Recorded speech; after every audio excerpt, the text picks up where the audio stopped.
44.01. So Warner just misses out in going sub 44 as his coach has done so many times. But it's the U.S. 1-2-3 with Jeremy Warner claiming the gold medal. The 4 o'clock hour is sponsored by Boozer's Jewelers, the wedding ring store, specializing in custom jewelry and repair, all in-house. Now here's David Smoak, Paul Catalina, and Craig Smoak. Well, you heard a highlight that has to be as good. I can't even imagine you're representing the United States, your country, whatever country it is, and then you also bring home the gold. Jeremy Warner, former Baylor All-American, joins us, and three-time gold medalist, U.S. Olympic gold medalist on SicEm365 Radio. Is that it for you right there, Jeremy? That is it the first gold, or is it any kind of gold but the one with the Olympic Games? You know, personally for me, it was that goal to do it at such a young age, and after the season I had that year, winning the gold medal in the Olympics is by far the greatest achievement that I've had. That one was particularly 1-2-3 USA. What did that feel like to know that you guys were just dominating an event? You know, at that time, I had a feeling it was going to be us three.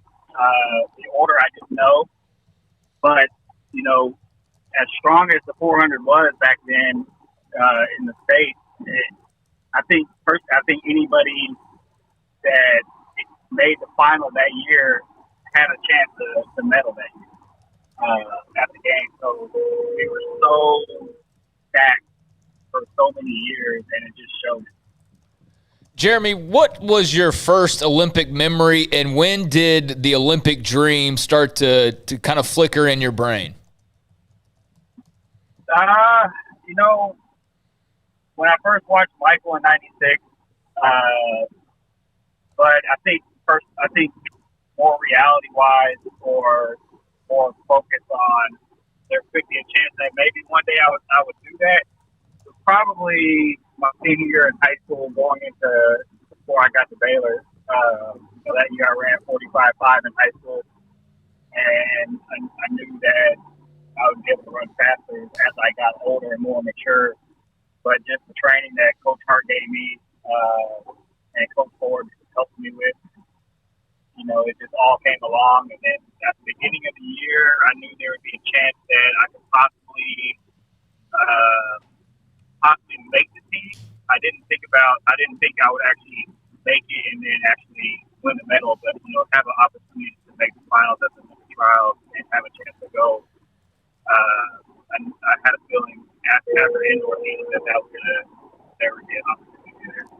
We just had a couple of comments from Trayvon Bromell, who's back at an elite level and, of course, qualified in the 100 meters for the United States. So you know his story about overcoming injuries. There's always something in the background. There's always the grind to get there.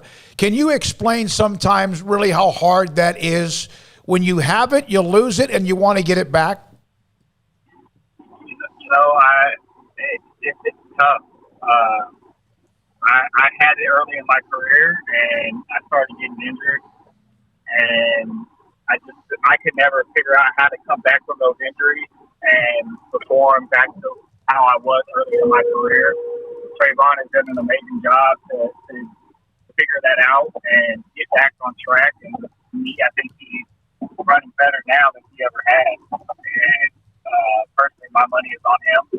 I think he's the man to beat. And I hope for him that he's able to go out there and perform the way he did in the Olympic trials and go out with a victory. How do you deal with the pressure of, every athlete has to deal with, overcoming injuries and things like that, but particularly when you are a sprinter and fractions of a second mean the difference between winning a medal and not winning a medal at all. When if you're an offensive lineman and you're a little hurt, you can find a way to kind of work around it. Baseball players can work around it. Basketball players can kind of work around it, even though they're may not be as effective. But you're talking about split seconds here. How hard is it to deal with that pressure and cope? It's extremely hard, especially in the 100 meters.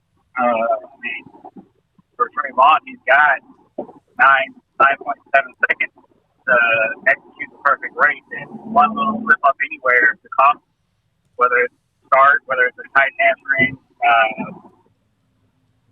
bad drive phase, get too early, whatever, false step, whatever it may be, it can cost them. And, mentally you have to prepare yourself to make sure that for any situation that you're going to be ready for it. And then physically, obviously, is a big thing. You got to make sure that, you're at the top of your game. Everything is Jeremy, with a couple weeks to go, what was kind of your mindset? Okay, well, we lost him for a second. Yep. Try to see if we can get him back. Jeremy Warner, when he won 3 gold medals in 2004, won the 400 meters and also was on the 4x400 meter relay team that won gold. And then 4 years later in Beijing, was on the 4x400 meter and then won the silver in the 2008 Beijing games. Jeremy Warner rejoins us again on SicEm365 Radio. Craig? Yeah, Jeremy, I was just wondering, when you're a couple of weeks out from, traveling and getting to the games itself, what's the anticipation, nervousness, excitement level? What's like the emotional roller coaster at this point when you're seeing it right in front of you? Every game for me was different. My first one, I went in and we traveled to, I'm trying to remember, I think where we traveled to first. I forgot where we were, but we all traveled somewhere. We met there, and we all flew over the whole team, just traveling over together. So we really weren't thinking about what was ahead of us. We were just enjoying the moment at the time. We finally get to the village and explore everything, and it's the first time in the village, and you see all the athletes from all the other nations and other sports, and it's just a whole lot to soak in. But my second time going over, I knew what to expect, and mentally I was more worried about my race instead of what was going on at the time. So I had a little bit more nervousness going on going into Beijing than I did in Athens. And but on top of that, I also had in the stuff between me and Coach Hart, which was heavy on my and that was going through my head, and a lot of questions being asked about that. So, both experiences for me were different. I think Athens was a little more relaxed for me, and obviously I ran a lot better there. What's it like to be on the podium and hearing the national anthem? It's great. I mean, just especially my first time being up there with my 3 teammates and getting to experience that in a whole other country, seeing the flag go up and hearing the national anthem. It kind of hits you for a second, and all the hard work that you have put in over the years, and the dedication that you have done, the sacrifices you have made, all come together at the right time. And, it's a proud moment. Obviously, you're not training for the Olympics anymore. You're on to the next phase of your life. But if you had to run the 400 right now, what would your time be? At this very moment, I know I can break 60 seconds. Breaking 50 right now would be kind of tough for me. But when I say I retired back in 2017, I retired. I didn't do a thing for 3 years. I just now started trying to get back into shape. Just because I was lazy and didn't want to do anything. So I know I can break 60. I know I can do that, but breaking 50 would be difficult. Do you, as a guy that's been at the very top of your game at what you did, do you, when you stop running and then you eventually just stop competing, do you miss the roar of the crowd? Yeah, definitely. Every time I get a chance to watch a meet on TV or in person, I miss that competition. I miss the adrenaline going through my system, and it's like at times when I sit there watching the Olympic trials, I miss it, and I don't miss it enough to where I want to go back and do it. Mm-hmm. But I do miss it enough to where I want to be around the sport more. I want to continue doing what I'm doing right now, which is coaching, and just being able to help the kids that I'm coaching at the moment and get them to the next level, which is the college level, and maybe one day move into the college level if that ever gives me if somebody ever gives me an opportunity, and then from there, just following the footsteps of Coach Ford and Coach Hart and Coach Hartman. Is it hard to teach when you were at someone who's at as high as level as you could be in the 400s? Is it easy or hard to try to teach young people to run the sport you loved? It's hard to get them to understand the technique and the race execution, because they just want to run, and that's the easiest part, is getting them to run, getting them to workouts and letting them understand that I'm not giving you these type of workouts just to kill you so you die at practice. It's more to prepare you for the meets and prepare you for later in the season when you're going to be running rounds, or you're going to be at a major championship like state or regionals, and you have to be prepared to 100% and be ready to go. So that part's the easiest part. It's just getting them to understand the race technique for each race. Is the difficult part.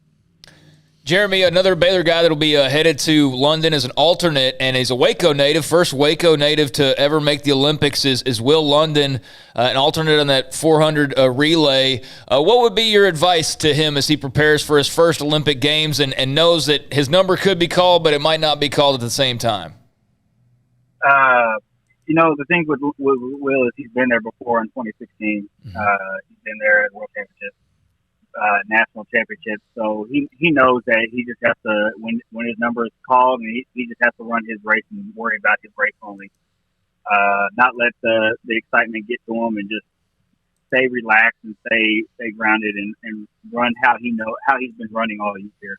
He's heading in the right direction right now, watching his open races, but obviously he's going for a relay, and I know Will, when you put a stick in Will's hand, he's going to run. He's going to run well. Do you speak to him or others, the guys that come along after you? How much do you get involved in talking to the guys that are now the newest generation of runners? With Will, I've stayed in contact with him. Whenever I went down and watched him run at the Michael Johnson earlier this year and talked to him, I sent him a message on Twitter during the Olympic trials, and then this past weekend when he ran out in Atlanta, just kind of giving my advice on his race execution for that day and what I see that he can improve on, which doesn't surprise me, is the same thing that Coach Hart is telling him. So, I try and keep up with all the Baylor athletes, whether they're professional or not. And if they ever ask me a question or anything, I'm always there to give them my advice and my 2 cents. And, they just have to trust their coaches right now, and because their coaches know what they're doing. You know this. Coach Hart, of course, retired and has still been very much a part of the program. But Todd Harbour recently announced his retirement like about a week or two ago. And another guy that had been a part of Baylor as a former runner on the team and then head coach as well. Have you noticed the transition in the track and field program? Yeah. When I was at Baylor, we were known for a quarter mile of you, obviously. And as the years have gone on, we have developed more into a full sprint team. Coach Ford has done an amazing job developing his sprinters in the 100s, the hurdles, and the 200s and 4x1s.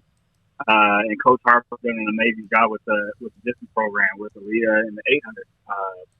And so it's just, it seems like we're going into a full team instead of certain events, and the change in the atmosphere has been great. And I'm looking forward to seeing who they hire as the next head coach and seeing what the program does after that.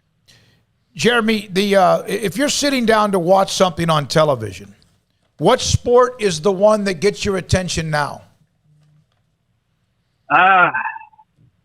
It's hard to say. I'm excited to watch all sports, honestly. I was watching the Euro Cup that just ended yesterday. Went to the Ranger game just the other day with my family. Obviously, when football season starts, I'm watching that.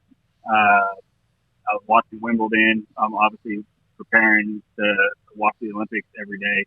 Not just track and field, but I love watching all the Olympic sports that are out there. And supporting Team USA and all the people that I know personally that are going to be going.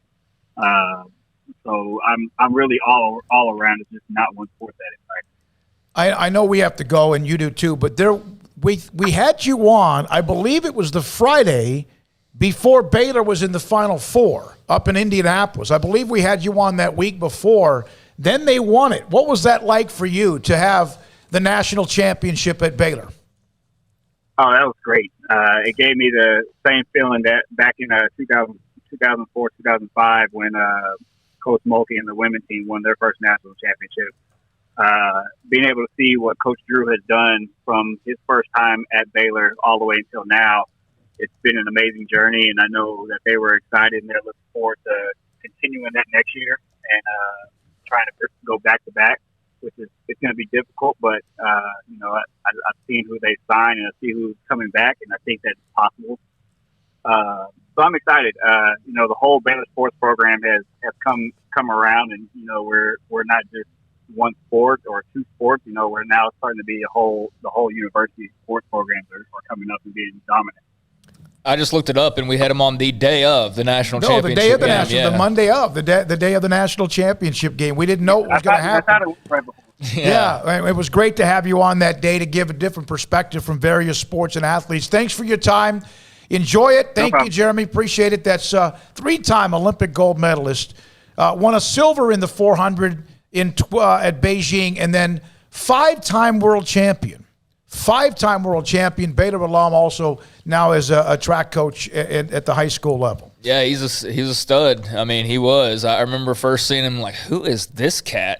Like when he first appeared with the sunglasses and all that, and he went and did his thing along with Michael Johnson and tons of others. But Jeremy Warner was a star, and obviously still very well known in track in Baylor circles, and cool to talk to him, especially ahead of the Olympics, and cool to hear him, give some thoughts on Trayvon Bromell and also Will London as well. All right, we're going to hear from Kendra Gillespie in just a second.